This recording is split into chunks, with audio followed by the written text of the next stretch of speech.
Hello there, and welcome to episode 8 of the AG podcast. Hello, hello. How are you, Ste? Yeah, sorry if my sexy Irish voice doesn't come across as well. I've been a bit sick. It's probably Sorry to obvious. hear, mate. Lovely wintry weather, but not so bad. Not so bad.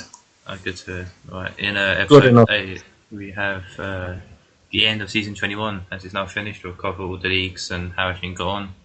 We'll look at the monthly tournaments, both 360 and the Xbox One. We'll touch on fantasy football. World Cup draw obviously happened the other day, so we'll look at that. What happened in the last 2 weeks of the Premiership. We'll have films with Free, if he's ready enough to do it. And we'll finish off with some questions that you've asked us. So let's jump into it. Season 21 has now finished, and we'll start with Club League 1. Everyone finishing their games. Everyone was every league has been now complete, so we can now cover these as the actual final results of the leagues. So yeah, Club League 1 sees Aaron pit me to the title by goals scored, not even goal difference, goals scored. It's been the league that you really wanted as well. Yeah, I've won everything else on the site apart from Club League 1. It's the only thing I'm missing. More in the fantasy leagues, but obviously that hasn't started yet. So yeah. Our main focus was Club League 1, and I remember seeing that actually. Not even goal difference, just goals scored, and I even held Aaron to 2 draws. I think in his second last group of games, but wasn't enough for you. I blame you because you screwed me over with our games. Your fault, Steve. Let you close down, and fellow IKEA teammate. I think I was ahead of Aaron at one point as well. I think he took the lead and then I went to 2-1. But player that he is, he came back and it was a 2-2 draw. So I know that shows Aaron's quality. Like, I remember seeing him halfway through the season. He was like 5th or 6th, a good 6-8 points off the leaders, if not more, and comes back to win it. Maybe on goal scored, but he's going to walk home with the trophy. So congrats to Aaron. Fair play. I finished second, as I said. The Tozer brothers finished 3rd and 4th, with the older Tozer finishing 3rd, so well done to Tozer and Tozer Jr. Free finished 5th, so congrats to you. Not half bad, I must say. Winch finished 6th, Macadam was 7th, Dearest Storm was 8th, Big Ash was 9th, and Asbestos Dog was 10th, but he pulled his games for some reason or another. Something to do with match fixing, I think. So. Yeah, he's probably part of these allegations. I saw him on Sky Sports News being dragged in. Yeah, a few people reported him talking to DJ Campbell, and that's what's starting my Yeah. So better luck with your impending court case. That's messed us. We'll just cover the Golden Boot, which goes to Wince with Filip Djurgovic on 11 goals. 3 was second with Roberto Firmino on 10. And so joint 3rd as well with Elanusi. Hey, that counts as a win, doesn't it? Technically, I think it does. Yes, so. I was joint 3rd with you, with Pato, both on 9 goals. Yeah, okay. You also had Kevin Fulland and Salihovic in the top lot as well. Yeah, very, very good. Yeah, I scored. How many goals did I score there? 33, which was only second only to Aaron. So. Maybe next year.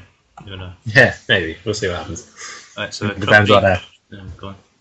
Depends what system I'm playing on. Like, I had a go of FIFA. I think it was on the PlayStation 4, and it felt noticeably different. So just the way they were passing and stuff. But I couldn't tell also if it was just because I was playing against the computer. I was in a store and they had it, so I thought I'd give it a shot. But like the passing wasn't as easy and stuff, even though it was unassisted. It took a bit more precision and all, but I'll need a proper go of it to figure it out and see how different it actually is. The Xbox One was saying that the FIFA 14 is the game that it should have been on the 360. So. Okay. It looks good, the next gen game. So we'll see. Everyone will see eventually. So I don't know if it's worth it or not. Yeah. So yeah, Club League 2. Welsa wins Club League 2 by a point over Wigsy 23. Them two seem to have really dominated the league because they had a good 7-8 point gap over third place. So Yeah. Yeah, Wells is a top player, so I'm not surprised that he's come out on top there. yeah, good to see him hopefully in the top club league next season. Depending on how it plays out. But, Yeah. I think they could be competitors definitely. The playoff places see Dazzler, Osh, Big B, and AG Louis Spur. Well, would have been anyways, but obviously with next gen coming out and stuff, I don't know it's going to work out. Yeah. 7th seed Destroyer, 8th seed Spod, 9th Gasglass, Ferraz 10th, and Rexy 11th. Spud's dropped from 3rd to 8th, so he must have had a really bad last couple of games with Hull. Yeah. Where everyone else just had a really good final run. So I guess they're all kind of similar in terms of losses and wins and stuff like that. So he's only 2 points outside the playoff places, so that's hard luck there. Oh wait, He 3 kept points. his late one going, as he said on the last podcast, and got himself into 5th place. So congrats, Yep. Mike.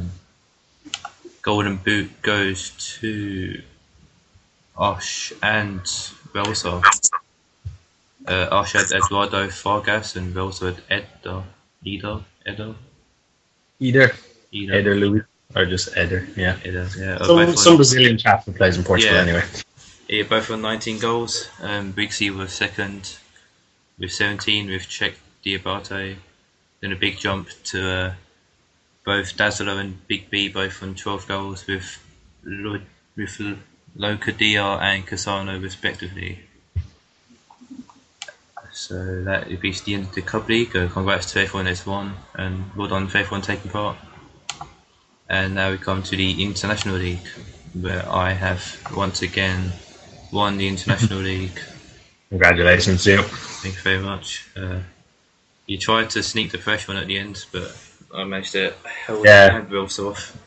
Just I didn't even think I'd be in the running because I know Welsa still had a chance, I think, of being level on points with you or near enough with the last 4 games or so. I think he got a draw against Bring It, which done him over. Yeah, so coming second, I was quite impressed. I thought Welsa might get second, and I'd get third or fourth, depending on how Ash did. But yeah, second's okay for me. I had a few matches which I could have won, and you kind of only realise by the end of the season how much of a difference they made. Against Welsa, I think I had a decent lead at one point, and he clawed it back, and then a couple of other teams where I just had a ton of chances and didn't take them. So yeah, it's okay. I'm not with your company, really. Yeah. So we could have finished off and didn't. So 4th seed Big Ash, 5th Bring It, 6th Win, 7th Storm, 8th Big B, 9th Gasglass, and pick up the wooden spoon is Ash in 10th. Also, more people do the International League because it's a lot of fun. It is a lot. You actually get to play with really good teams for the most part. It's good. We had I think the last at least one. What? Yeah, I think the last 2 or 3 seasons we've only had the one league. I know I was in International League 2 at some stage, so it was around recently. But yeah, more people sign up for that. It's the first time I've been International League 1 purely because of the Xbox One coming out and in FIFA, etc., etc. Yeah, maybe it'll take a while for everything to settle down. I'm sure there'll still be leagues and tournaments for both for a while anyway. I've put a pre-order on an Xbox One. They said they could guarantee that'll be in before Christmas. They actually mentioned the 6th, as in last Friday, but it never arrived. So I could get a call later on today, but probably not. So I might be waiting another week or so. Well, fingers crossed it arrives soon. Yeah, but I'm almost likely to get FIFA for the Xbox One as well if it's in one of their bundle deals. So I haven't actually got FIFA yet, but I will look to get it soon. Do you have your Xbox One? Yep. Due to really, really bad internet problems, I've been able to download updates or install games as of yet. So I haven't actually played it. Okay, I saw it maintain out. Yesterday, so I've actually got Dead Rising 3 ready to go, and 4's are almost ready. So I'll be looking to jump on that later today. So if the podcast should abruptly cut short, we know that you're busy. busy enjoying the future of gaming. Or Dead Rising 3's layer racing. So you should all be grateful that I'm choosing 80 over my Xbox One. Yeah, I was a bit unsure. I had a moment of doubt about the Xbox One just reading about it. But do you think it's going to be worth it? I heard it's giant, like physically, it's a bit of a beast of a thing. Not that big. It's bigger than the 360. Yeah, and it's bigger than PS4 as well, which apparently is quite nice and sleek by comparison. Yeah, I like the design of the PS4. It's like a nice, trapeze kind of shape. Yeah, I thought the thing with technology is that stuff is supposed to get smaller. I think it's got to get bigger first for a generation, and then it goes back down.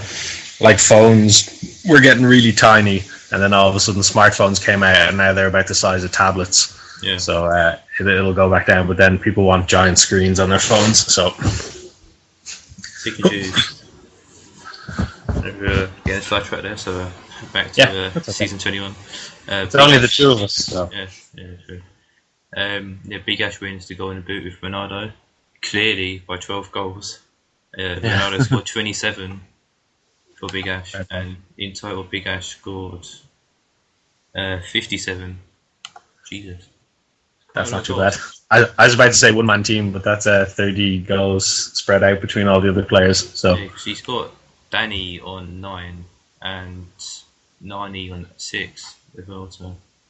But it's not like real life Portugal aren't a one-man team anyway, so it would be true to life. Second was Storm with Cafani on 15, and third was myself with Balotelli on 14. I'm quite happy with that.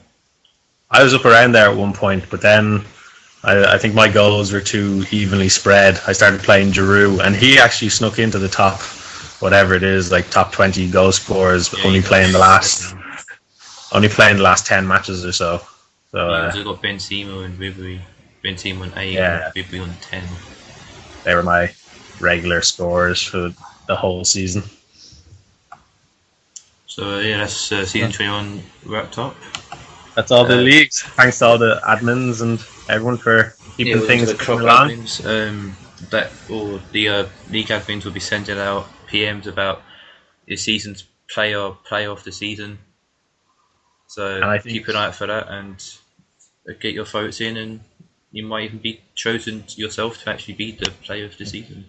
And I think you're also welcome from me, who, if I have noticed correctly, did not accrue a single fine during the entire season. So I should have done a scoot off on that, I think, because the amount of times that happens isn't very much. So so you're welcome. I made your life so much easier this season. And shame on you, anyone who got a fine this year. If I can go the whole season without getting a fine, I think you guys can as well. So I'll have to relinquish my title to someone else. Can you keep up, Ste? That's the question. Yeah. We'll see next season. Right. The monthly tournament, you have the 361 Thursdays based on the World Cup. We have 2 groups of 3 and a group of 5. Which is now a group of 4, as I have had to reluctantly withdraw from the monthly tournament. Yeah, I saw that. I'll let you explain why.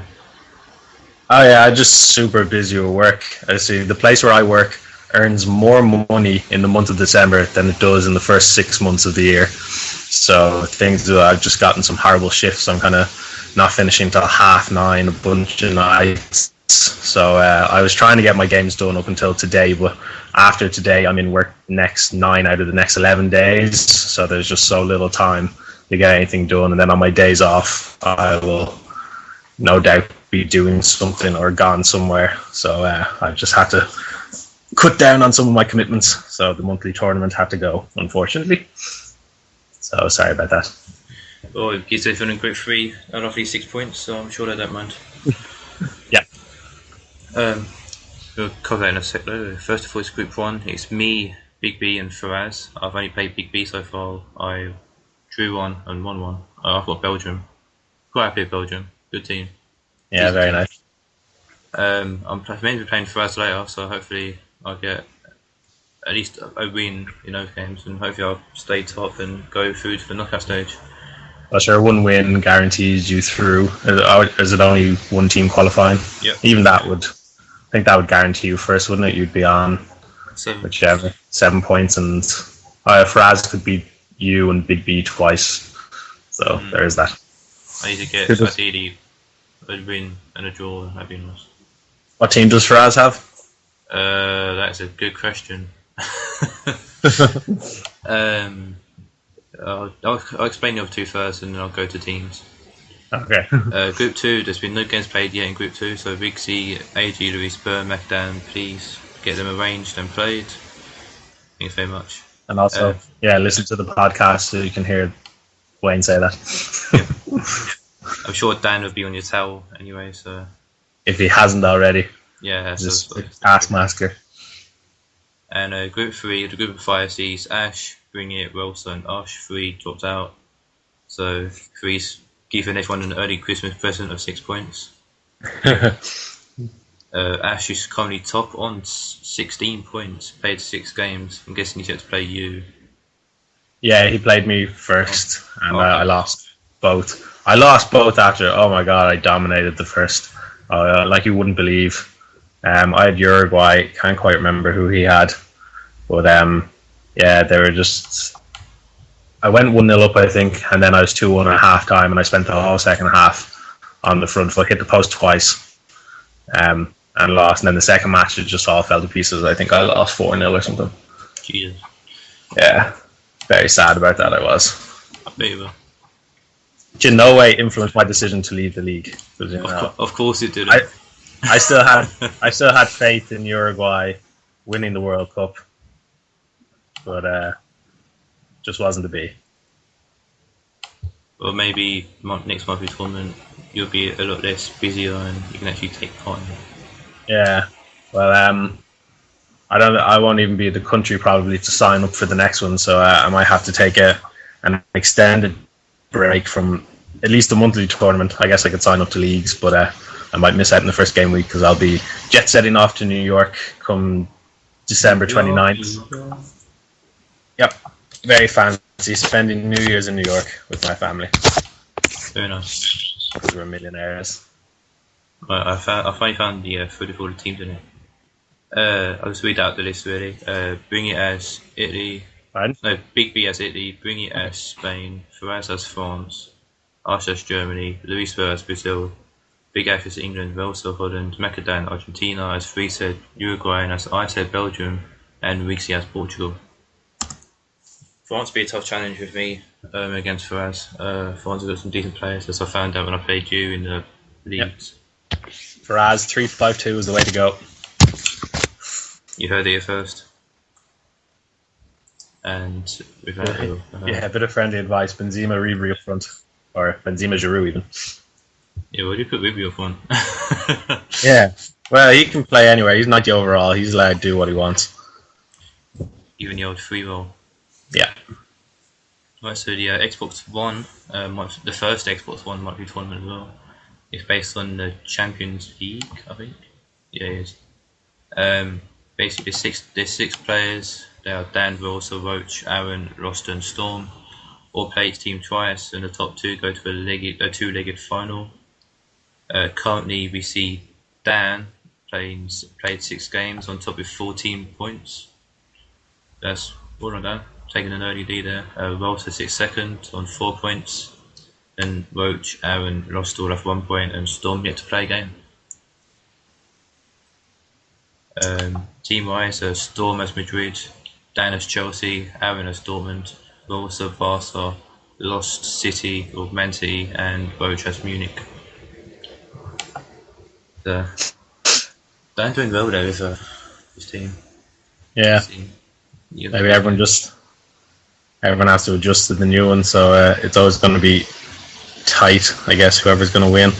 But because I know some people are jumping back and forth between the 360 and the One. I know Wells has been doing that, and he hasn't enjoyed the transition going backwards. Can't go back in time, only forwards.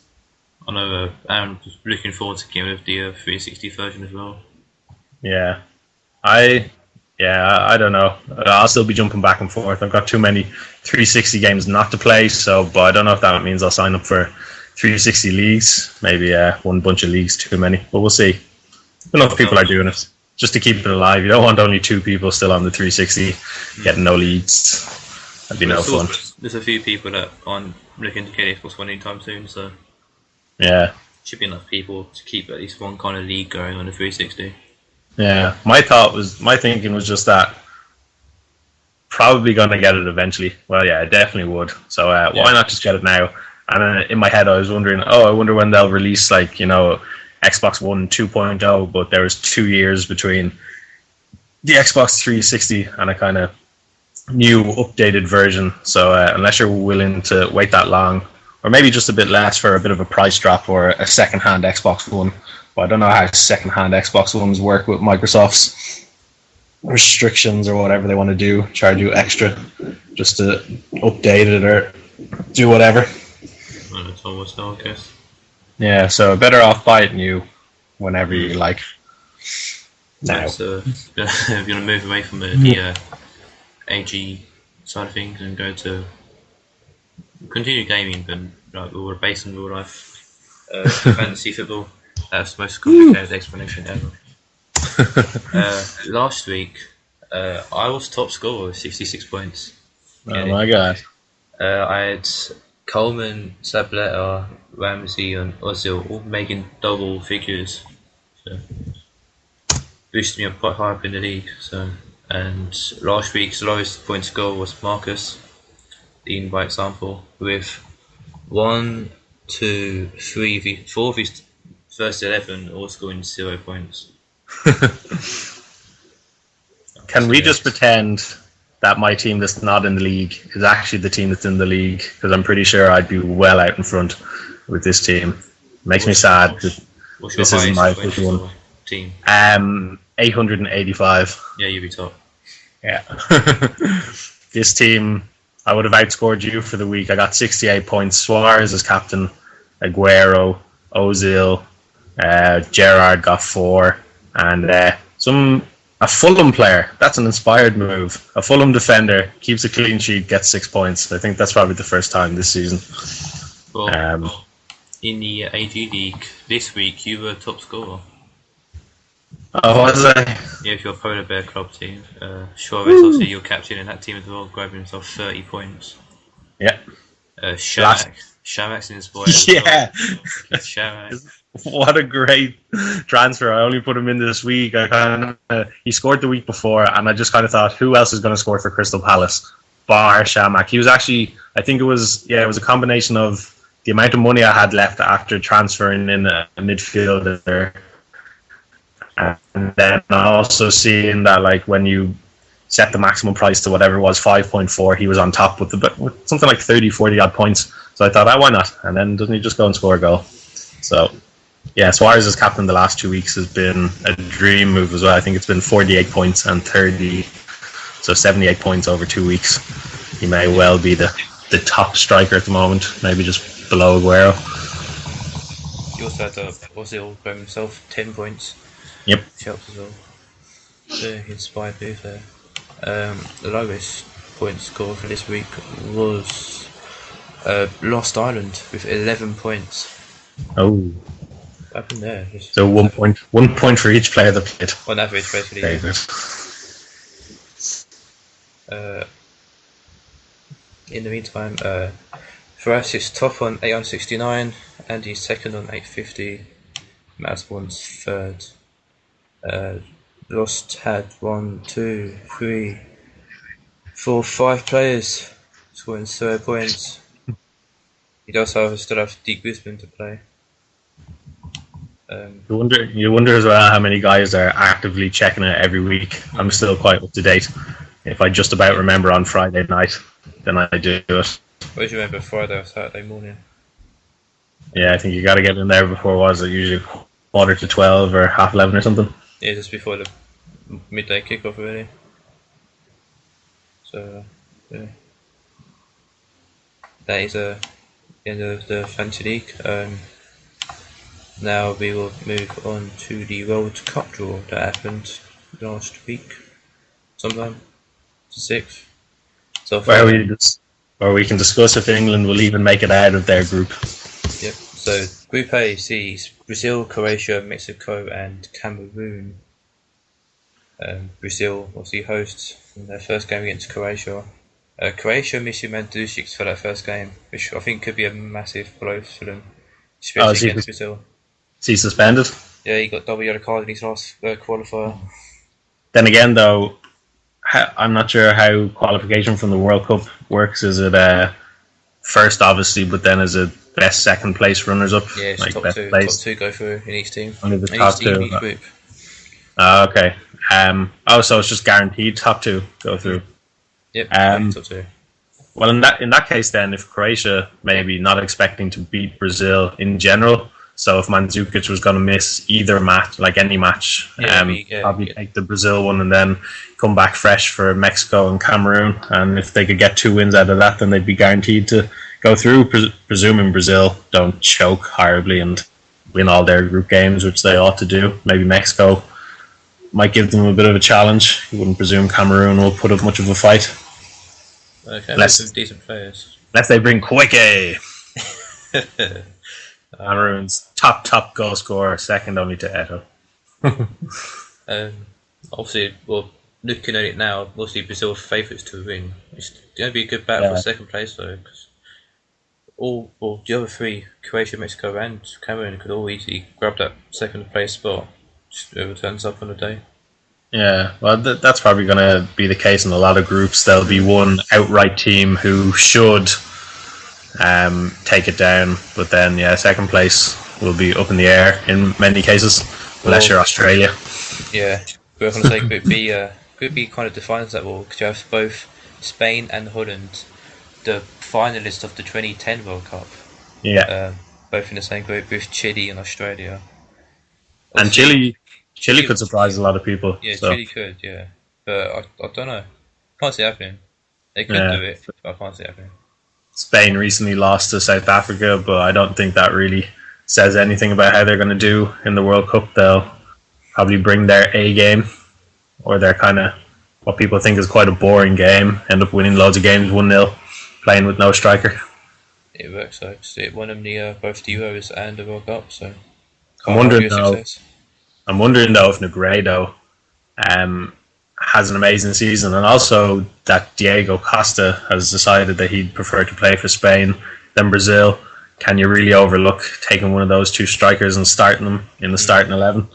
Plus, you also got the rights of Saldalo and Torres as well. I know. Yeah. He's about David Villa as well. David Villa's up there. Diego Costa, if anyone watches Spanish football regularly, is having another fantastic season. The guy is an absolute monster. Probably prone to random acts of fury that could get him sent off, but he's such a good player. So him or Negredo would be fantastic options to have up front. Such a bad attitude. Such a good player. Yeah. He'll probably keep it under wraps for the World Cup. Okay. Unless Spain end up playing Brazil at some point, that could be huge. That'd be a very tasty game, especially if Diego Costa goes as well. Yeah. Right, so obviously the winner of Group A goes up against the winner of Group B, so it could actually happen. Oh, okay. There you go. I'm intrigued to see how that plays out. Group C sees Colombia, Greece, Ivory Coast, and Japan. Obviously, Colombia, I'm guessing, would be favourites in that group with the likes of Falcao and James Rodriguez and Martinez, and they are missing Freddie Guarin for the first game as well. Missing player out for all the teams. Do you say Greece in that group as well? Yeah, Greece, Colombia's first game. Yeah, Greece are just a solid team. They'll be tough to beat. So they have the guy from Olympiacos leading their front line. His name I can't remember. Mitroglou. Yeah, I see it, Mitroglou. Yeah. They've also got Samaras, who I actually saw Samaras play live last year. I was randomly at Norway versus Greece friendly international match, and Samaras was probably the best player on the pitch. Go figure. But just every time he got the ball, he was surprisingly fast. He had good control, and he was actually making things happen for Greece. So and he does it on a pretty regular basis for Celtic. So they are champions of Scotland on quite a regular basis. So he's a part of that. Also got Japan, who are always a decent team, a lot of decent players there. Yeah, but Japan are the type of team that can probably dominate an entire match, but maybe not win. South Africa, they got a lethal attack force to the likes of Drogba, Jafinho, Dumbia. Yeah, so I think Japan need their best players playing though, and if you've got someone like Shinji Kagawa who's just rotting away on a bench, maybe he needs a transfer come January. To go back to Dortmund, so. Oh yeah, everyone wants to go back to Dortmund after a while, apart from maybe Mario Guita, but that's understandable. It's also if they got Honda as well, or another very good Japanese player. Also good at free kicks, so I'm sure everything to look to him. Difficult situations. Group D, some folks proclaim the group of death. Sees the mighty England, Italy, Uruguay, and Costa Rica in the group. Considering that I'm part Italian, the first game's going to be a bit of a I don't know. Obviously, I'll go for England because born in England, raised in England, but it's nice should you win? Yeah, it's a nice note that I have a team to turn to when England go out in the in the round of 16. Is that like when inevitably they go out? Yeah. After all the hopes and expectations, like, oh, this could be a year. It's just, I'm sorry, Roy Hodgson, World Cup winning manager, just it doesn't ring true in any kind of way. Plus, also got Uruguay to contend with, and they've got the likes of Forlan, Cavani, and Suarez. Yeah, England may as well just take all these kind of promising youngsters, like bring Ross Barkley and bring whoever else. Townsend and Luke Shaw and the likes, and just give them a chance, and we'll see then maybe how you're going to shape up for Euro 2016. But knowing Hodgson, Hodgson will obviously stick with all the tried and tested players. Like as much as probably a lot of English supporters don't like Gerrard and stuff, he's guaranteed to start every game. Yeah, there's a lot of people. People always pick on the certain things like the Hollywood ball and blah blah blah, but he's still he's the captain at the moment, isn't he? Current England captain. So yeah, he's pretty much nailed on to start all 3 games if that's all you guys play. Hopefully we can get somebody like Stoke or West Ham to take out Suarez just before the World Cup. That'd be great. Yeah, well, so many people on the Liverpool side saying just like, what do you expect? The kind of 96-minute England versus Uruguay winner goes through Suarez to handle it or take a dive for a penalty, and just come back to go against Ghana also. Yeah, just come back the even more hated man in all of Britain, and I think he'll just laugh and he won't care. No, you won't.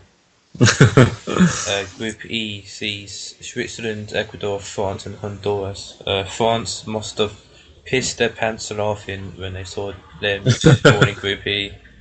Yeah, well, the fact that Switzerland are the top seeds of that group, weren't they? Yep.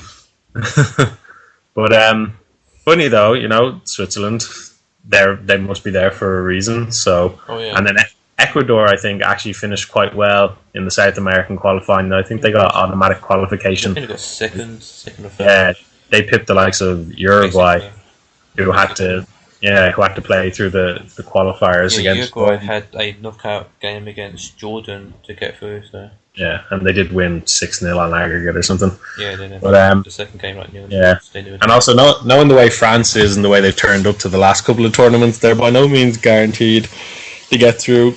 Look at 4 years ago, finished bottom of the group. Yeah, and all this internal division, players not respecting managers or liking each other and stuff like that, because I think there's always a divide apparently between all the players who were born in France and then all the players who are children of kind of immigrants and stuff like that. So there's always a kind of cliques going on in their camp which they need to overcome. So but they did well. They can all get along. They can all get along. They can easily get to the semis. Yeah, and they've got Gregory and Jude and Benzema. Yeah, and beasts like Sacco in defence. and Varane, Sacco and Varane from and Koscielny having a good season for Arsenal as well. Yeah. So, and well, Lloris has been a bit error prone recently, but he's certainly not the only goalkeeper they have to choose from in France. Ruffier, they got Mandanda. Yeah, plenty of choice. I can see Ecuador doing a bit of a surprise. I don't know why.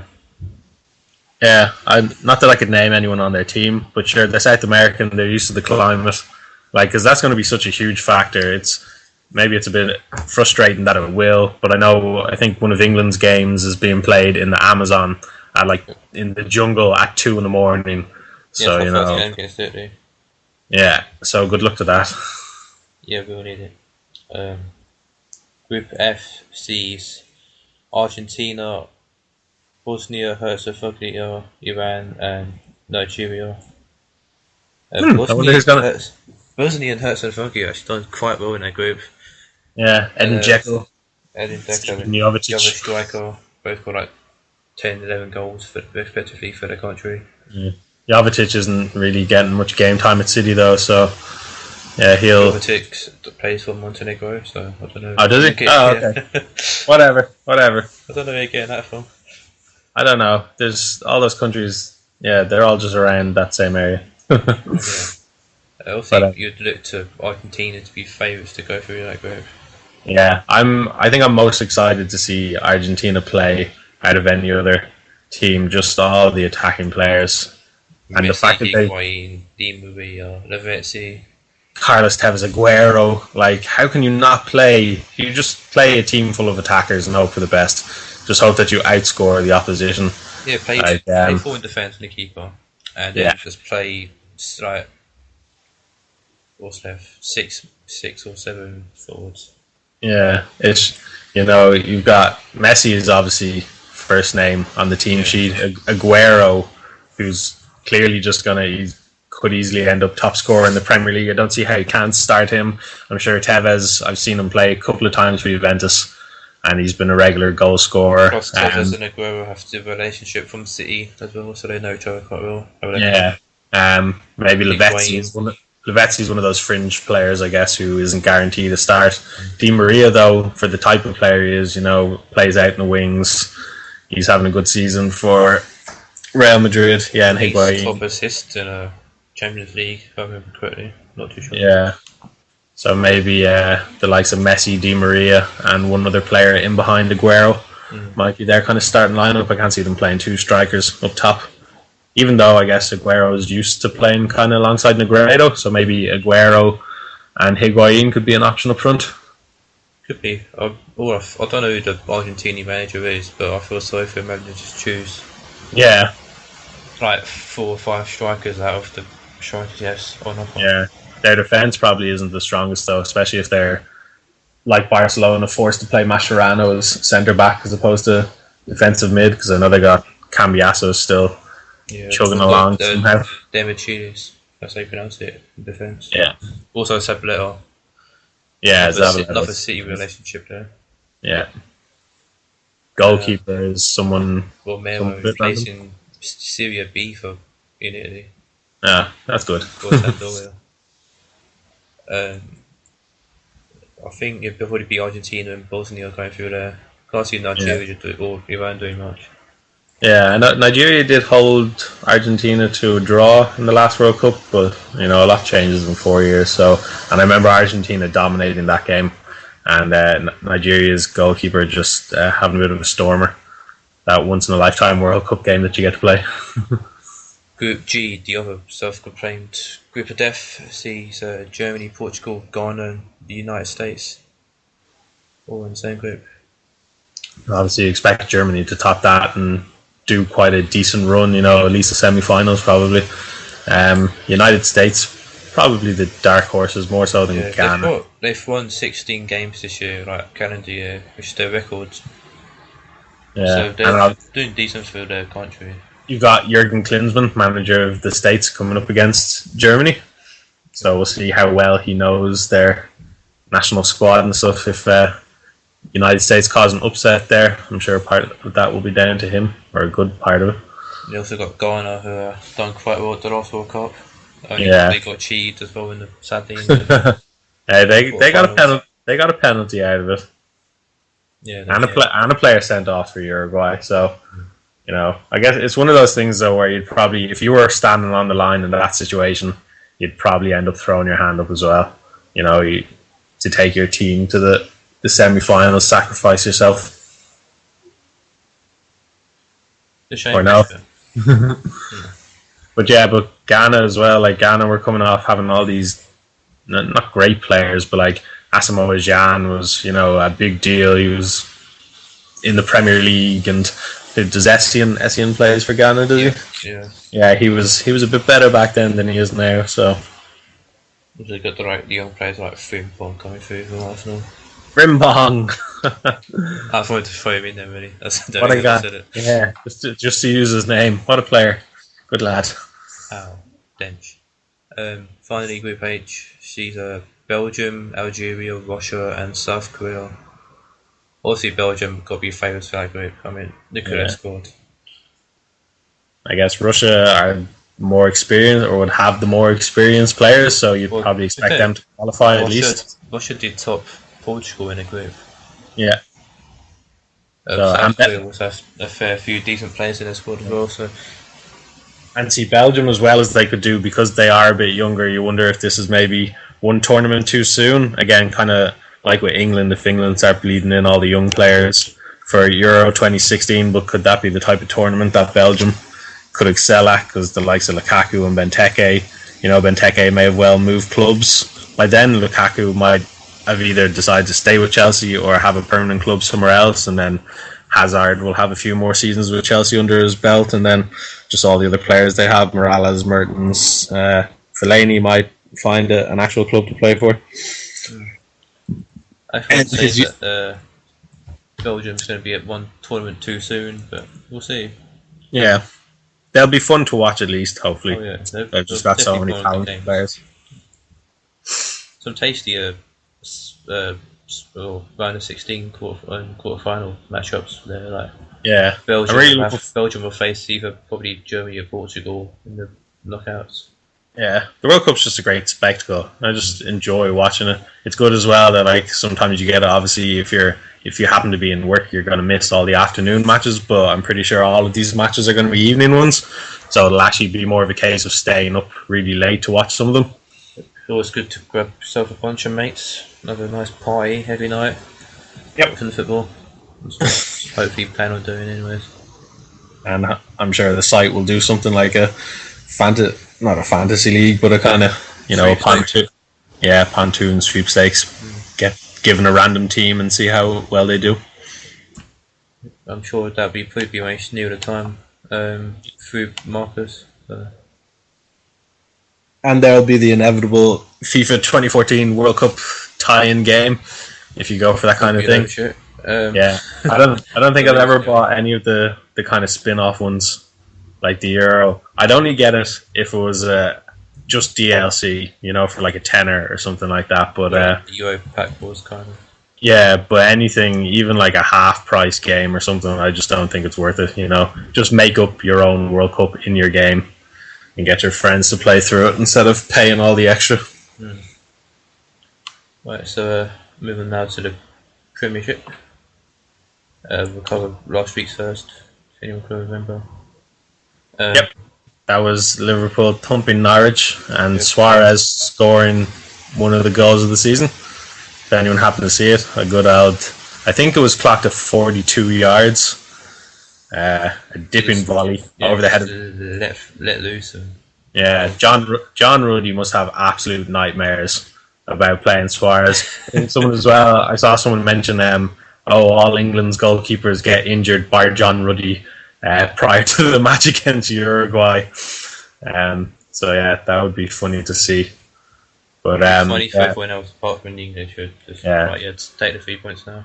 Suarez, I think something like 11 goals in 5 matches against Norwich. So I even kind of thought of putting a bet down. I haven't done a bet in a while, but I just kind of thought Suarez hat-trick feels almost guaranteed, and he even did one better. So that would have been. I think the odds were really short though compared to what a hat-trick usually is. I think it was as low as 6-1. from some bookies. So, but there was still money to be made. Oh yeah, of course. You seem to be forgetting last weekend though, Steve, when you faced Hull. That was the weekend before. That was 2 weeks ago. No, that was midweek against Norwich. Midweek. Okay, but that's all right then. Still 2 wins in a row. Yeah. Everyone loses a match. Sure, we've got plenty of other teams to talk about. Let's start with United. Completely changed against, 2 weeks ago. Yeah. Last week they played Tottenham and drew 2-2, and then midweek they played Everton and lost 1-0. And then Newcastle. Drink up going well for Moyes at the moment. Yeah, I just United in general. 2-1-0. It's something like their first 2 consecutive home defeats in the Premier League, which hasn't happened for 10 years.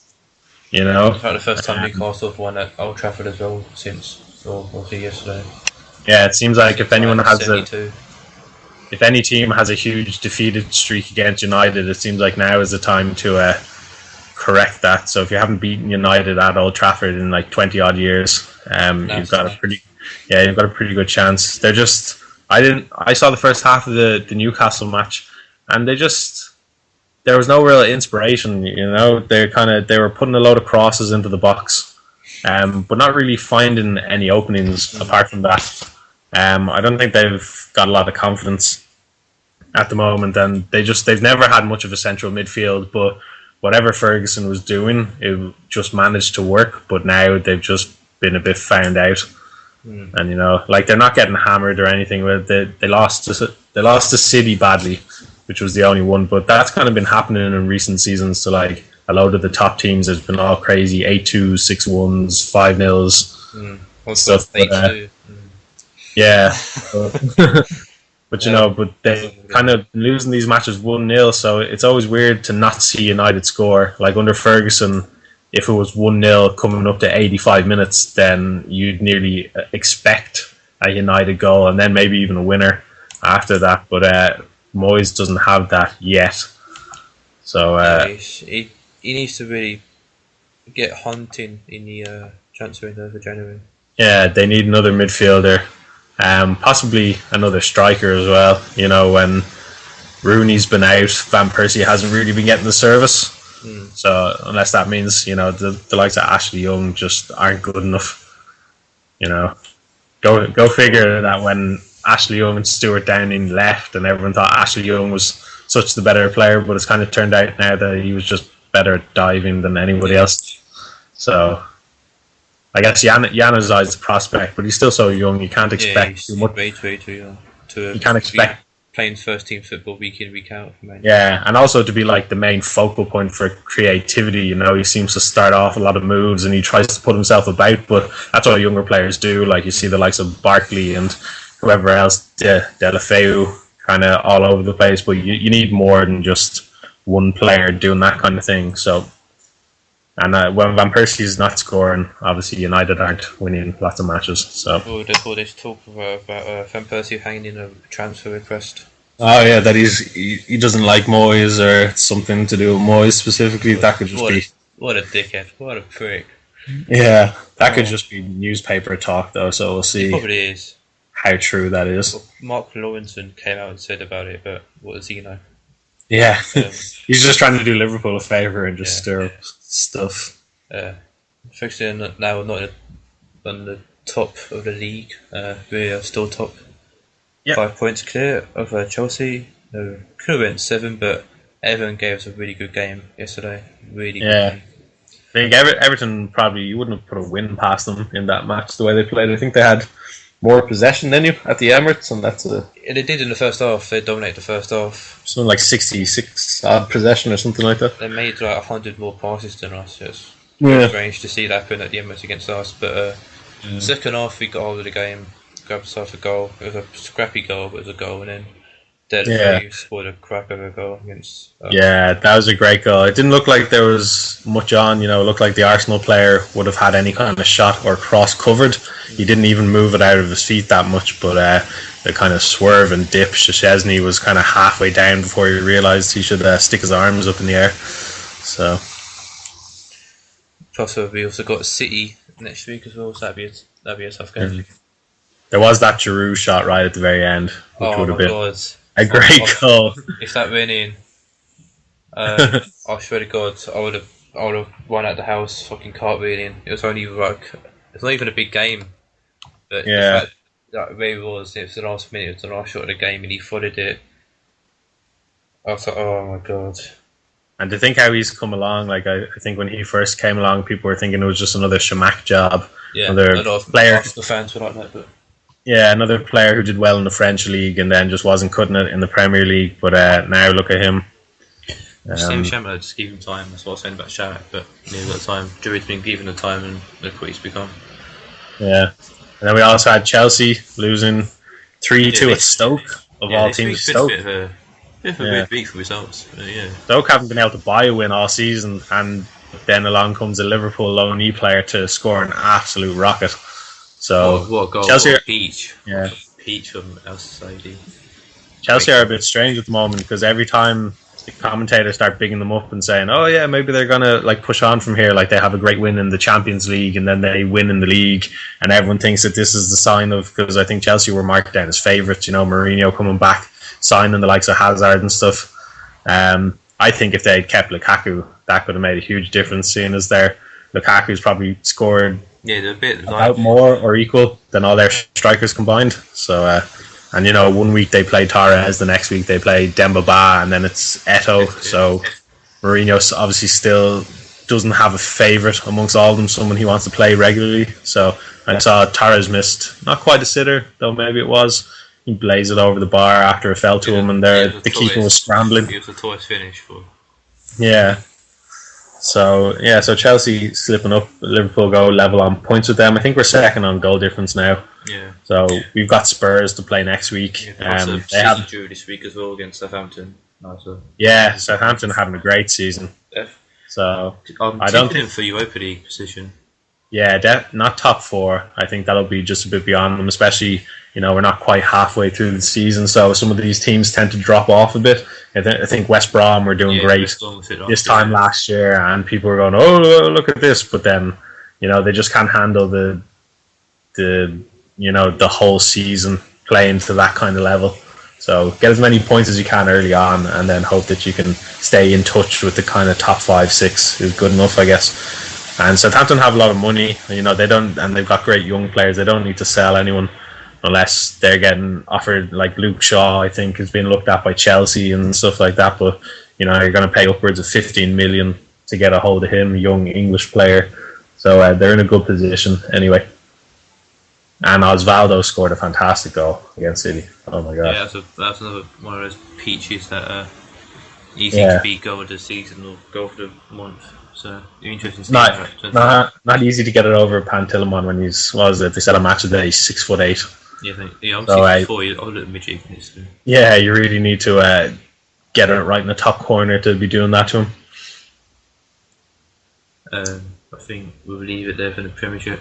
Yep. Now we'll do films with 3. What's new this week for you? Well, over the last 2 weeks that film. What is new? What have I seen? The most recent film I went to see, might not be for everyone, was Frozen. So it's a Disney animated film with a lot of singing and dancing and lots of stuff. But my girlfriend's a sucker for Christmas films. But if you got any kids, you know, I know quite a few of you do, and you're looking for a film to take them to see, then yeah, I recommend this.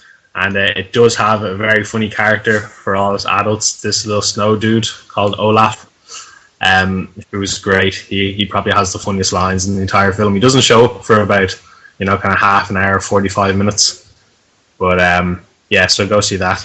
I've also seen Saving Mr. Banks, which is about not the creation of Mary Poppins, but Mary Poppins being turned from a film into a book. So you've got Tom Hanks as Walt Disney, and is it Emma Thompson? Yeah, I think it's Emma Thompson as the author P.L. Travers, who wrote Mary Poppins. But it's really well acted. It's one of these kind of, you know, it's definitely going to be in there for the Oscars, because I know one of the things about the Oscars and the Academy Awards is that they love films about their own history.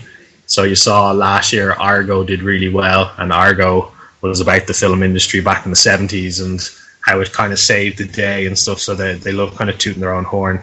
So I'd expect Emma Thompson to get a nod for probably Best Actress, and the film in general probably to be up for Best Film.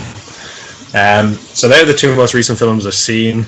We've also got Anchorman 2 coming out soon. I think that's December 21st. I didn't get to enjoy the first one. See, I don't like Will Ferrell that much in general. You don't like Will Ferrell?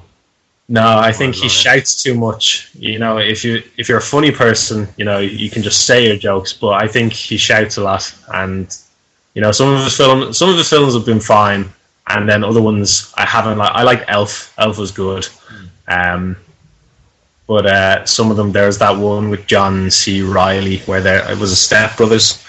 Yeah. You know, that kind of film I thought just fell a bit flat. It wasn't as funny as I thought it was. But with the first Anchorman, all my friends had seen it before I even really knew about it, because now Anchorman was out when I was about 15 or 16, so this is like 9 years ago. And they just quoted the film endlessly for about 2 weeks before I went to see it. And by the time I saw it and they started singing Skyrockets in Flight, I just kind of went, I've already heard this. It was like, what other jokes have you got for me?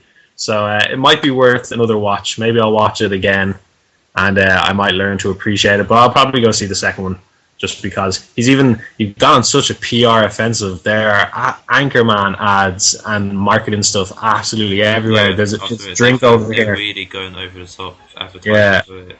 like Anchorman, like Ron Burgundy's been on, I think, whatever they were recently, the EMAs or the VMAs, you know, doing all these spots in between the awards and stuff. Like 19 different news programs around the country. And stuff. Yeah, in the cinema, and not even just in all Irish cinemas, but in the specific cinema that I was in. So it's a brand called the IMC. There's a bit where he comes up sitting at his news desk saying, "Hello, like viewers at the IMC," and he says, "Stay classy, Ireland," and all this stuff. So he's done all these different ones to just put in different cinemas. And then we have a drink over here called Club Orange, which is the most fantastic orange drink. Yeah. It beats Tango and Fanta hands down, just so you know. But his picture is on the bottles. It's not even a competition or anything. It's just a picture of him on the bottle for no reason other than to market the film. So so he's everywhere. So I guess everyone just goes to see it. We've also got The Hobbit, the second, part 2 of 3. That's out on December 13th. So if you're a massive Tolkien fan, and if you've seen the first one, you're more than likely going to see the second one, unless you really hated it. But I thought it was... Didn't see the first one.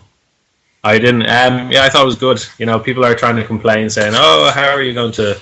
You know, how's Jackson like stretching one book that was quite small into 3 films?" But there's so much stuff that Tolkien put in the appendices, and there's all these characters that can be fleshed out. So that's what he's kind of done. He's taken all the little bits, like when a character disappears, Gandalf disappears for long stretches of The Hobbit. So they're kind of showing you what he was doing while he was gone. So, yes. I've heard this a bit of a Marmite film. Like, you like it or you hate it. Yeah, a lot of it I think to do was the way it was filmed as well. It was filmed in 60 frames per second, which some people thought looked awful. You know, it was just the way it kind of showed up when you went to see it in IMAX. It looked a bit fake, I think, at times. So, but I didn't really let that bother me. And obviously, some people thought it was over long. Like it kind of, you thought once they left one area, it would go to another. But you know, if you go into a Hobbit or Lord of the Rings film, you know, they're going to be 2.5 hours plus. So, you know, just expect it. I've also got the Hunger Games. I saw that. Yeah, it's not actually bad. You know, I saw the first one and didn't think I'd enjoy it because, you know, it's based on these kind of teen novels.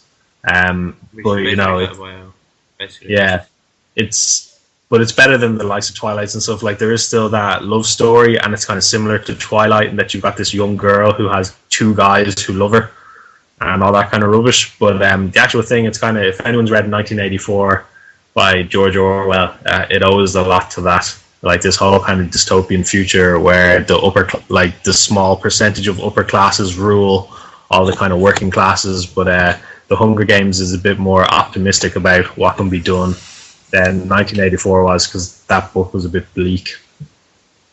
But yeah, it's a good film, and Jennifer Lawrence is okay to look at. So probably not even the best film to kind of go, oh yeah. Around you then. No, I won't let her listen to this one. Anything on TV, Steve? Oh my god, TV is just it just continues. So the Walking Dead mid-season finale happened. Yeah, I heard there's a big episode, and it was amazing. I think I was tempted to say at the start of the podcast that there will be spoilers, but I don't really want to say anything in case you kind of, I don't know how people listen to the podcast, but if they kind of skip through certain bits and all of a sudden they just hear me going, oh yeah, and so died, and then this happened, and then the world exploded, and yes, so I don't want to ruin everything like that. But it's put on YouTube, so if you spoil it, it's like a few minutes will be spoilers. So I'm sure they can. But yeah, the end of the finale was great. Bar one incident, I'm sure everyone's a bit upset about that, unless for some reason you didn't like that person. Yeah, someone died, go figure. But actually, a couple of people died. One I was delighted about. The problem with The Walking Dead is that I hate a bunch of characters. Like, I usually like a lot of the characters in the programs that I enjoy, but I enjoy The Walking Dead, but at the same time hate multiple characters. But a couple of them have already been killed off. So it's like the writers kind of know that they've written someone really shit. And so maybe they keep them long enough just for you to hate them so much, and then they kill them, and then you're delighted and you're happy. So yeah, we've also got Sons of Anarchy is down to its last. I think the finale of this season is 2 hours long. So the penultimate episode, which I watched last night, was very good. There was they always like to leave it on a cliffhanger, so we'll have to see what happens there. But I think if it's the second last season, they brought back a group of bikers who haven't been in the series for probably about 3 seasons. So I think they might be featuring heavily. If season 7 is the last season, then we'll probably see quite a bit of them for that. But yeah, Sons of Anarchy is still going strong. It might be slowly running its course. But I hope they end it next season and don't just keep on, going on and on like me. I started watching Homeland. Forgot about Homeland. I used to watch it with Aoife, but then she didn't seem too keen on season 3, so I decided I'd watch it by myself, and it's amazing. What a good program. If you feel like it's going a bit slow, if you say watch the first or second episode, get to episode 4. Oh my god, episode 4, great episode. And if that doesn't get you hooked, then it's probably not for you. But if you get that far, you should be pleasantly surprised by what happened. Yeah, I guess that's all I watch at the moment. I'm still watching Boardwalk Empire, but I haven't seen it in a few weeks. I think it's nearly over now, or it definitely is over. So I'll come back to that. I'll try to finish that before the next couple of weeks. If we do a podcast, I know it'll be the day before Christmas then. So I know I'm in work. Well, I'm covering that. At the end of this episode, what's happening there? So okay. Yeah, so I think that's film and TV done for the moment. Again, talk about it in the threads. There's plenty of threads in film and TV where you can talk about spoilers and stuff like that without fearing anyone clicking on it by mistake, or if they do, it's their own fault. Exactly. Have you got questions for me, Steve, from people? Or? I think I do. Actually, this message that I'm looking at is from you, so I presume you didn't ask a question for yourself. There's one above you, so I've got. Questions are a bit slow, guys. What's going on? Maybe I've only got 2 questions from people, so I've put my own questions in. Just to okay, everyone's busy. Okay, my first bunch of questions come from Big B. Hi, Brian. Is it Brian? It's Brian. Yeah. Okay, here's a few questions to ask Wayne. If you could attend any gig in history, what would it be? So obviously, presumably gigs that have gone before. Yeah, so gigs that you've missed, like if Jesus performed to a sellout crowd. Any gig in history. Nazareth somewhere. I don't know. Start with the tough ones, Brian. This is the question to get them straight away. Or maybe, I guess. Be a festival. It would have to be probably Sonisphere or down. I can't remember if Sonisphere down from a few years ago when the first festival after Paul Gray died. That's still not done. because that would have been so emotional as well as epic as well. So yeah, I'm guessing Yeah. that. I can't remember the exact date, but for those that follow Slipknot and that kind of music, they would know what I'm on about. So yeah, probably that date, yeah. Okay. His second question is: would you rather be a crouching tiger or a hidden dragon? Hidden Dragon. Hidden dragon. Oh, okay. I quite like tigers. I'd say the tiger. When you see tigers at the zoo, they're pretty fucking impressive, I must say. You know, because you see lions and everyone thinks, I know tigers and lions don't mix and all, but, you know, lions, whatever, they've got Africa, but tigers are absolutely massive. You know, I think I'd prefer to take on a lion in the wild than I would a tiger. Yeah, Just saying. I'm a dragon, so, and I'm hidden. Okay. And his final question is, which Xbox One game are you most looking forward to playing next year?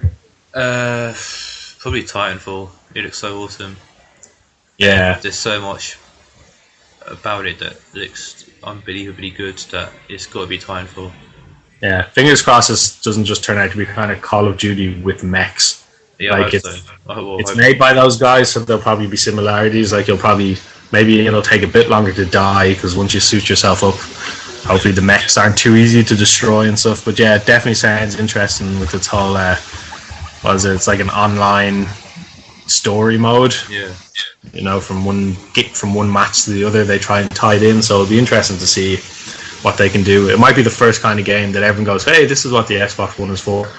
So fingers crossed. I've got 3 questions from Big B for you, so I'll read them out now. Very nice. First question is: who would you rather fight, a lion, but you're armed with a sword, or 2 bears, but with 2 bullets and a handgun? A lion. I like bears. I wouldn't want to fight them. So a lion with a sword. Yeah, and I pick tigers over lions, so lions are slowly falling down my list of animals. So yeah, I think I'd go for the lion. I think the lion would back off. Bears are big. Once a bear stands up on its hind legs and has a go at you. Yeah, I also saw one of these programs a while ago, you know, like when animals attack, and this dude got mauled by a bear and he was missing half his face. Jesus. Swear to God. Yeah. Like his cheekbone gone and his eye socket was just a big. He looked like Two-Face in the Batman films, the recent ones. Bar the burns, because bears don't shoot flames out of their hands. But that'd be dangerous if they did. Yeah, because you'd want to catch the bear right between the eyes, or else all you've got is a gun. Yeah, and and a pissed off bear. Like if you shot it in the leg, it might not even notice. They're big. They're very big. So yeah, fuck you, lion. Second question is: if you could live inside an Xbox game, which one would you choose? Ooh.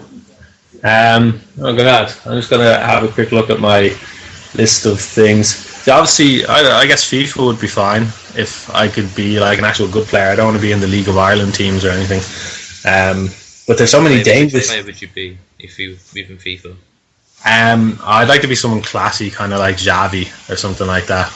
You know, I think I like the whole the way I like playing in FIFA, you know, in clubs and stuff. You know, I'm not a great goal scorer, but I do like the pass, and I think it feels better to pull off like some defense splitting pass than it does to just score a goal. It can be a bit tougher sometimes trying to pick it, having the vision. But like I was playing The Witcher earlier, and would I never like to live in that game? I die every single time I play that game. So many games of mine just involve death. It's like, why would you want to be a character in any of these? You like to die in Skyrim. Yeah, sure. Maybe I'd like to be in Fallout, but only if I was, you know, level 100 and had one of those nukes strapped to my shoulder. Then you could kind of walk around kind of comfortably. Definitely wouldn't like to live in Dark Souls. That would be torture. You know, unless you had the infinite respawns. I'd probably take some crazy Japanese game with like big bouncing women running around, you know, like Dead or Alive. They have all their bikini modes. You just live it up on the beach. Yeah, watch you them definitely not listen to this podcast. Yeah. No, I don't live there. That's sad, guys. Don't like that. Losers. Are we getting an answer, Steve? We'll just FIFA's too boring, isn't it? Damn. We'll go with Dead Rising. Yeah, zombie apocalypse. Everyone always wants to know how well they do in a zombie apocalypse, but I'll say Dead Rising 3 just because I hear there's cool vehicles that you can drive around in and just like mow them all down. So, and put together ridiculous weapons. So yeah, we'll take Dead Rising 3. That'll be fun. My final question is, who would you play in the movie of your life, first in the low budget version and then in the Hollywood remake? As in, who would play me? Yeah, who would play you? Who do you want to play? Oh god, I've got to think of actors. First low budget and then Hollywood. Yeah, who do I hate? Who's not that good? Shia LaBeouf. He can play me in the low budget version. he's not that good, you know. But enough people probably like him that they go see it. And then so that made it big. Yeah. And then Joseph Gordon-Levitt can play me in the next one. He's quite popular at the moment. And I think he's a fairly good actor. So if it was back in the day now, we'd be saying like Robert De Niro. He could go all method and he could follow me around for like 6 months of my life, and then just be Stephen. But I think he's getting on a bit. I don't think I want to be played by a 70-year-old as good as he is or was, depending on what you think. Yeah, so we'll say Shia LaBeouf for the low budget. I don't think he could play an Irish person. Everyone would just end up thinking I was American. He doesn't have a huge range. But yeah, then we'll take Joseph Gordon-Levitt for the second one. Do you have any more questions for me? Or? I've got questions from Owen, sent to me on Facebook, no less. Wayne's podcast question. There's actually two. Yeah. So the first one is, why are you so shit at fantasy football? Because I'm an Arsenal fan after a thing of 18 years after spent through these tactics. And well, yeah, the last 8 years we've been trophyless, so I thought I'd follow suit and also be trophyless. Oh, okay. And the second question is, and honestly, do you think Aaron Ramsey is on steroids? It's the only explanation. No, I don't. Vegas said that when Ramsey starts scoring, he won't stop, and that's also proven because he's scored like 8 goals now in the Premiership. I think he scored more goals than Tottenham. I think with Ramsey, it was one of those things where fans couldn't really tell how good he was because prior to his leg break, he was quite young. Yeah. So maybe he didn't get it. And maybe he wasn't in his best position. But then post-leg break, it just took a while for him to get back. You know, he was out for so long. And then I always used to think he was one of those pointless players. I kind of looked at him and went, what does he do? Like, he doesn't score goals and he doesn't really tackle people and he doesn't play amazing through balls. But now we realise he does probably all three of those things quite well. So maybe not so much. I'm sure he's fine defensively, but yeah, his passing has been quite good, and we've all seen his goal scoring. I think his goal against Liverpool got voted goal of the month on Match of the Day, beating Suarez by 2%. So whatever. Owen sent me a message or a question. Okay. It says, "Dear Ste, why are you such a homosexual? Kind regards, Owen." That's a tough question. I think Owen's latent homophobia is coming out there. I think really what he wants to say.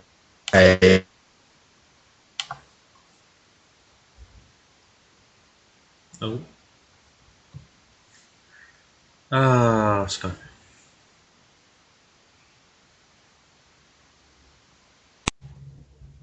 Hello. Right. Technical glitches. That's what that was. Yep. Oh well, we'll go back into where you left off. Yeah, you're saying why you're such a homosexual. I think I ended up by saying no gay sex for Owen. Sorry. Does that mean you're not admitting to you being homosexual? No. I don't think Eva would appreciate, some revelations coming out. So maybe I should talk to her first. and then we'll come back for 2 weeks and we'll see where I am. Owen said that if Ste doesn't admit to it, I am to say that Owen knows you in real life and there's no hiding in that closet anymore. Oh, okay. He must have been following me to all those anonymous meetings, trying to overcome my gay feelings for all the men All the men. Just love me some man. He also said that if he applies again after that, tell him to fuck off. So. Oh, okay. No, he's got all the bases covered. He's not even here to answer anything I say. But anyway, moving on. Any more questions for me? Nothing planned in general, but are you looking forward to Christmas? Are we all happy? Yeah. You got your Xbox One, so that's almost like an early present, but I presume you're just gonna stock up on games between now and then. Probably get FIFA, Wires, Battlefield. Yeah, you said you weren't going to get FIFA. Everyone comes around eventually, don't they? Of course. Take our money, EA. Take it. I've actually come up with my own 2 questions for you. Okay. These are my own that I haven't nicked off anyone. First one is what's your view on pineapples? Pineapples. Yeah. You know, actually, I don't mind pineapples. Probably not on pizza, but because that's a bit weird, isn't it? No. Yeah. Ham and pineapple is just completely made up by some marketing guy. You know, they don't grow side by side, and Hawaiian people, you know, don't love ham, so I presume they like pineapple. Because it's usually called Hawaiian pizza, isn't it? Yeah. But pineapples are okay. They're a 3 out of 5 in my fruit book. And I know you like your films, and you actually look to write your own films one day. So, on that basis, what is your ideal plot for a film? Like the perfect plot that you would write for a film, if you could write anything. I don't want to give up on my secrets. I guess it's like films that I enjoy. You know, well, I enjoy like a ridiculous range of films. You know, there's not a lot of stuff I come out of the cinema saying, "Oh, I didn't enjoy that." Like, I tend to find something good in all of them.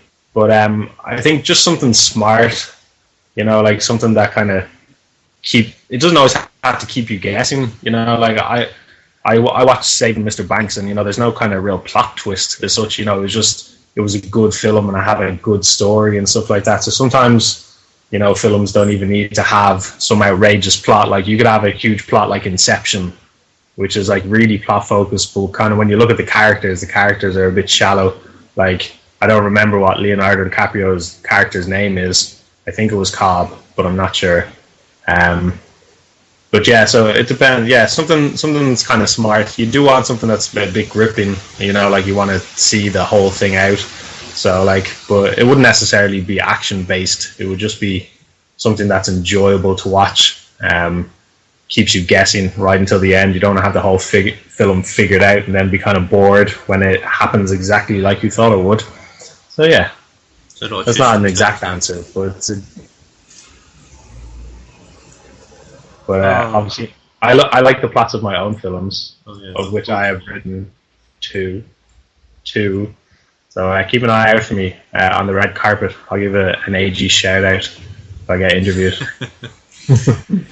Any questions for you from me? You can think of any? Or? I guess you said what gig you wanted to go to, but if you could have played in any band or play in any current band, I don't know if you play an instrument, do you? No. But is there a band that you've seen where you're like, oh, wouldn't it be fun to be up there? There's a few actually. Linkin Park, because they're like my all-time favourite band. Okay. I've followed them for like 12 years now. Have you seen them live? I haven't, but I'm looking to next year at Download. Okay, so you can see how good they are live. Because sometimes stage presence makes a huge difference for whether you actually enjoy a band or not, even if you like them CD-wise. They're playing the Hybrid Theory, their first album, in its entirety. Yep. Oh, very good. Which is good because their new music's a bit poor compared to the old music. Yeah, that's always the way. And the other band would be a small band called the Famous Class, which I'm quite close mates with. So cool. It'd be good to play with them, considering I'm good mates with them. Just for the laughs, really.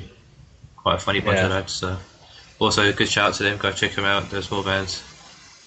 They've got a new single out. Go and listen. I'll link it in the video. Recommend the music video thing. So have a listen. Are you not doing any videos hiding in the background? No. No. I'm in a few FaceTime videos that of what club I go to, but nothing, an actual music video yet. I'm working my way towards Yeah. that. You got to sleep with a few more band members before they let you in. Shh. Only specified.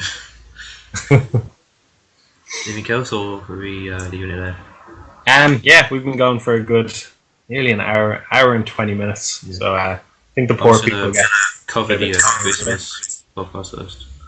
Okay, yeah, go for it. What my plan is to get a bunch of people that really just talk about the year on both AG and in real life about various things about Xbox 360 finishing, Xbox One coming out, and games and A right old podcast gangbang. Pretty much, yeah.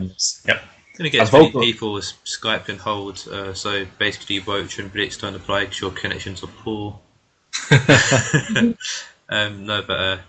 Just I'll be sending a PM about it over the next few days once I get like an actual idea of what's going to happen. But yeah, I'll just get a good 5-10 people. Hopefully Skype can actually hold that for us, and we can actually get a good hour or so. It will have to really. Have to be an evening time for me because if we were to do it on a Monday, I'm definitely in work. So actually, I might have some awful shit. Hold on while I tell you. Sorry, this makes for exciting radio. I know. Where's my phone? Anyway, okay, I can't find it. It doesn't matter. Yeah, I could well be in work till 9 o'clock, and the day before is my birthday. So happy birthday to me, Sunday the 22nd of December. Oh, as a child. I say thank you to all you for your birthday wishes in advance. As I know my inbox will be inundated. I will be 26, a grand old age. Fair play. I'll no doubt say something on Facebook or AG or something. 26 years alive. Who's been on 21? Yeah. Jesus. We're like we're the young'uns on the side. Yeah, there's people younger than us, like Roach and Blitz. Like cows, really younger than us as well. So yeah. I'll put a PM out. I'll get a group of us together. We'll discuss what times we can do and what dates. What's best that everyone can make it. Go from there. Have a good laugh for a good hour or so. Make a really good podcast out of it. It won't be on a Monday because of it being the Christmas and stuff and whatnot. But we'll arrange a day and a date, and we'll be there and have a good laugh, good banter. That should be good and something to look forward to. Yeah. And I guess to end the podcast, a bit of a serious note, I guess we have to say very sorry that Dazzer Razzer passed away. Yeah. I know Worm, I don't know if you listened to it, but very sorry to hear. I hope you're doing okay. Obviously the whole site's here for you. There's going to be as well a memorial tournament, I think, is it early next year? Yeah, on the January monthly tournament will be known from now on as the Darren Leslie Memorial Trophy, which is respectful for Dazzle. Yeah, and so also call in if people want to for donations to a charity which supports multiple sclerosis. Yeah, I believe. Very worthy cause. So everyone try. I know it's not possible for everyone to play the tournament, but if as many people as they can jump in just to celebrate his life and a member of the site. Both the 360 and Xbox One. So yeah, sign up for both if you can. Because we're such a small community. Like 60 active members. So losing somebody like this is a massive loss to not only the site but also in the real world to Worm and Worm's family. Yeah, thoughts go out to you, Worm. Sorry for your loss. Yeah, so I'll dedicate this episode of the podcast there to Darren. Rest in peace, Darren. And on that note, we will say goodbye, I guess. Yep. I'll get the PM out about the podcast, and I'll see you when that's arranged. So take care, everyone. Adios. Catch you all on the site. Talk to you next time.